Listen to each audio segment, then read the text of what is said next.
Ole, he video hian in Lalrosanga ne. Hello le ni. RC official channel hian in kan ai konte advance Christmas a ante thale ti hi an ron upload ani. Chuwan chonin RC official channel hi kan subscribe anga kan like boka nang ni po in lo va subscribe sak theu do ni ka react in enzo mo. Ti chuan heta Lalrosanga zai bi hi kan react anga ti chuan in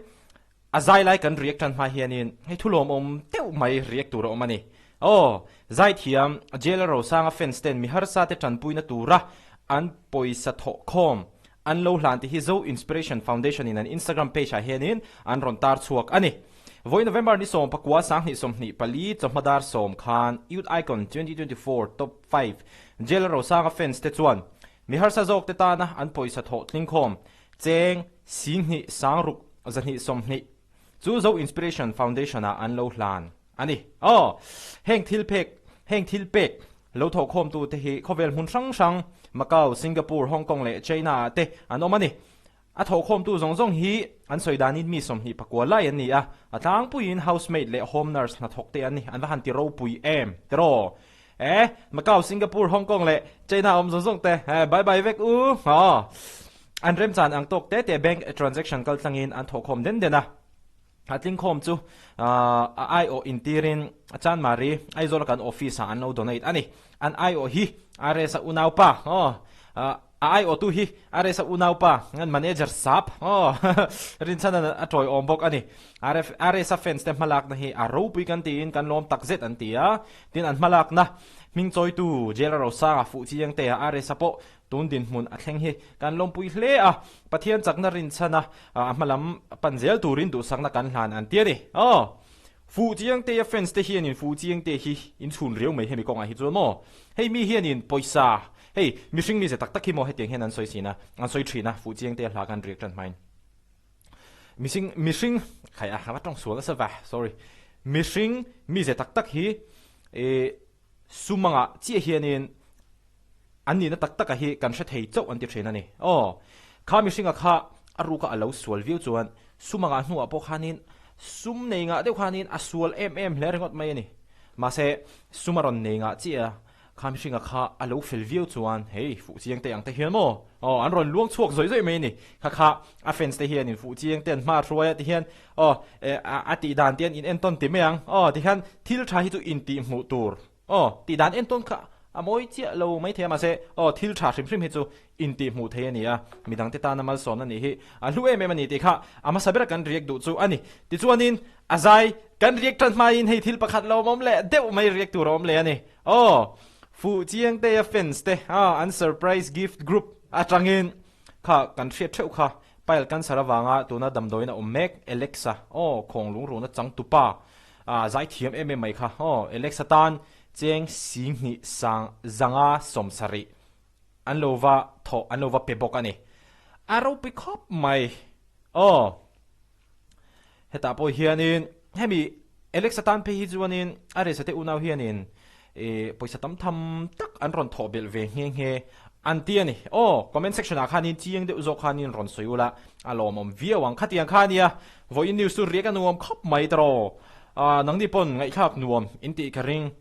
tu da chuanin azai ka ngai thatong kan soba Lalrosanga sai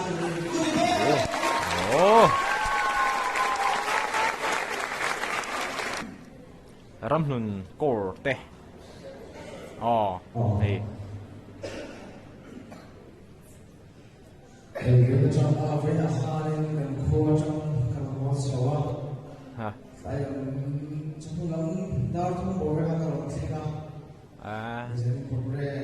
ini kalau mereka program ya suami kan program ini kan sudah tujuh oke kalau ni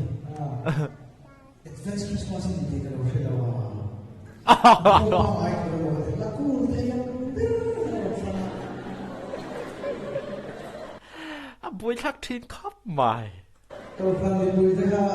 amu dia cakap kalau laku dia kan kalau sangai akhirnya apa video pada sana sama Peter le kim asai chan ni tu da ha da no bilang chắc cái gì suami nang net suan thì làm cái làm sao thì suami tu le nó sắp tới nó tu le nó bé nó cho nên để mà thật thì mình ăn tiếp trả chẳng thật nghe tiếng này Christina so mình ngồi một số do so mình so một sai một số cũng so mình bắt thu kha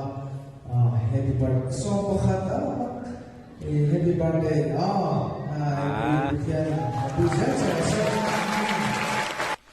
birthday wish tu văn này thật vẻ nó là số mình làm sao này nóng liền xuống luống chuộc cho khóc mà phụ chiên thế là fans phụ chiên thế là ball thế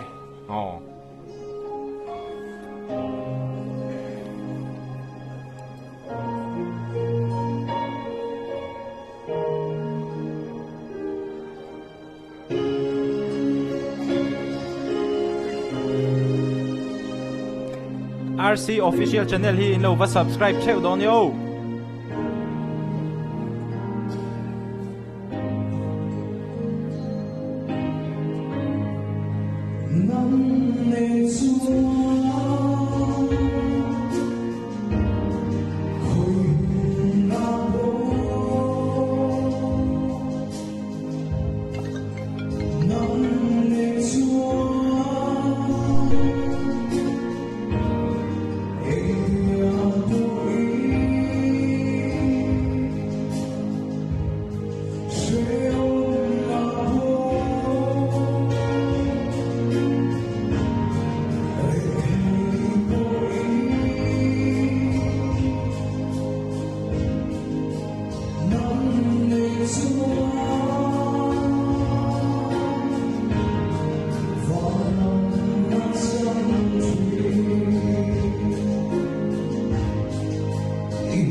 kan zai zom tir zel main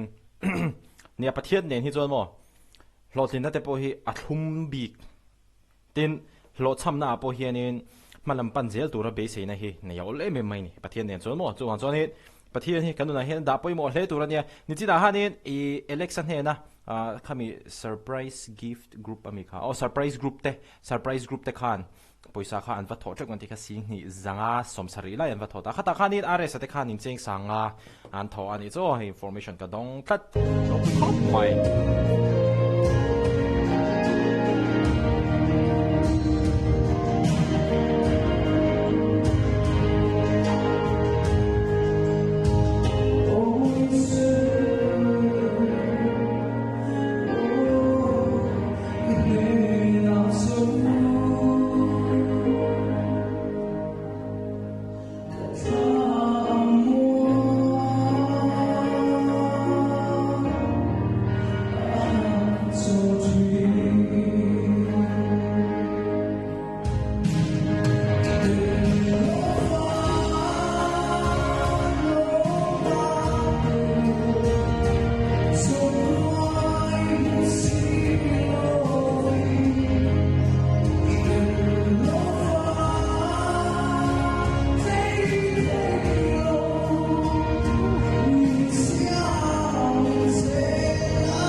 zai thiam khop mai ka rinai asanga he te anti kol vel dang ha ka voi khat riat na ni ama zai hi chol mo alo zai thiam ani hi tero soitong hanin RC official channel hi no ba subscribe sak cheu dang ne ha san si hi khia po tu lo po de na ina ka do ma pui chi so ha ha ha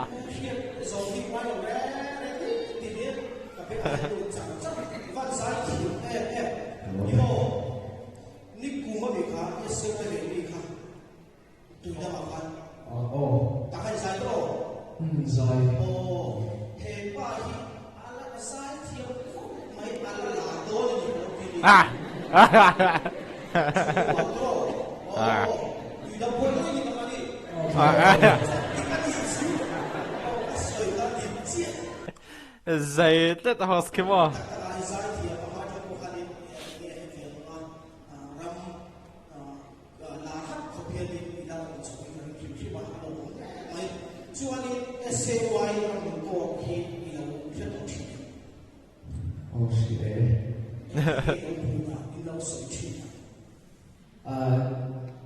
Kasi mo masih kita pengen dikokannya soalnya ingin yang anong bola cili apa tadi apa buat soi tu rasa boksi lo soi ngi yang hai boksi ya lai takka apa tadi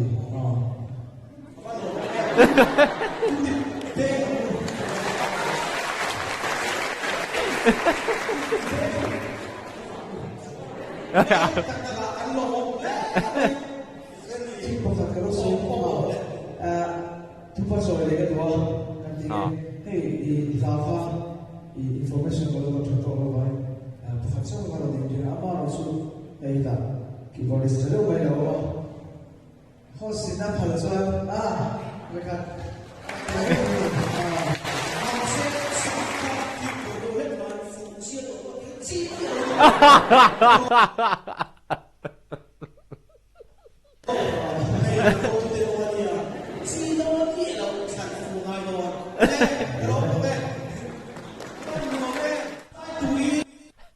Avahan cha em tro